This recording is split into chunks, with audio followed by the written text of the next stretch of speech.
Ice energy फैल चुकी थी और सिल्विया एक डार्क मॉन्स्टर से एक व्हाइट ब्यूटीफुल ड्रैगन में ट्रांसफॉर्म हो चुकी थी, जो कि सच में पावरफुल लग रही है पर पहले से अच्छी दिख रही है। अभी यहाँ उसे पूरी पावर इस्तेमाल करते हुए देख वो दूसरा मॉन्स्टर समझने लगता है कि अगर वो अपनी पूरी पावर यूज कर देगी तो इससे उसकी जान जा सकती है। पर सिल्विया कहती है कि वो ऑलरेडी अपनी लाइफ बहुत अच्छी तरह से जी चुकी है, इसलिए अगर आज उसकी जान चली भी जाती है तो उसे इस चीज से कोई फर्क नहीं पड़ता। वैसे अब उन दोनों ही मॉन्स्टर में फाइट शुरू होती है, जहाँ वैसे तो सिल्विया ताकतवर है पर शायद एज हो जाने की वजह से अभी वो मॉन्स्टर ज्यादा ताकतवर साबित हो रहा था। लेकिन इतने में ही सिल्विया अपना ट्रम्प कार्ड यूज करती है। वो खास एनर्जी इस्तेमाल करती है जिससे वहाँ टाइम फ्रीज हो चुका था। ऑथर और सिल्विया को छोड़कर हर चीज जम चुकी है, यहाँ तक कि वो मॉन्स्टर भी। अभी ऐसा करने के बाद सिल्विया ऑथर को तुरंत वहाँ से बाहर निकालती है। ऑथर अभी सिल्विया का ये नया रूप देखकर बहुत ज्यादा हैरान था। खैर सिल्विया वहाँ आसमान में एक पोर्टल ओपन करती है, जो कि असल में उसी नई डायमेंशन का, जिस डायमेंशन में सिल्विया ने ऑथर को वापस उसकी फैमिली के पास भेजने का प्रॉमिस किया था। यहाँ सिल्विया ऑथर के जाने से पहले उसे फिर से वही सवाल करती है कि आखिर इस पावर का वो करेगा क्या, जिस पर ऑथर जवाब देता है कि वो उनको प्रोटेक्ट करेगा जिनसे वो प्यार करता है। सिल्विया इस जवाब से खुश होती है और ऑथर को समझाती है कि वो ऐसा उसे सिर्फ इस वजह से कह रही है क्योंकि वो नहीं चाहती कि ऑथर अपनी इस लाइफ को भी हेटेड में रहकर गुजार दे। साथ ही अभी जाने से पहले सिल्विया ने ऑथर को एक ड्रैगन एग दिया और एक पंख दिया।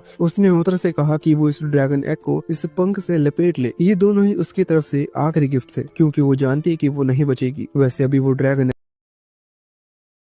कहती है कि कुछ भी नहीं, वो ठीक है। और बाद में ये लोग गाड़ी में बैठकर वहाँ से निकल पड़ते हैं। अचानक ही रास्ते में इनके ऊपर हमला होता है। जो हमला करने वाले लुटेरे थे वो तीर चलाते हैं। ये तीर गिनती में बहुत ज्यादा थे, लेकिन एंजेलिना ने अपनी विंड मैजिक के थ्रू एक शील्ड क्रिएट की जिसने उन सभी तीरों को रोक दिया। हालांकि बाहर निकलकर उन्हें पता चलता है कि ये सच में बहुत बड़ी अमाउंट लुटेरे से घिर चुके हैं। अभी अगर यहाँ से सेफली निकलना है तो लुटेरों से लड़ना होगा। ये सोचकर पूरी टीम वहाँ गाड़ी से बाहर उतर के आई।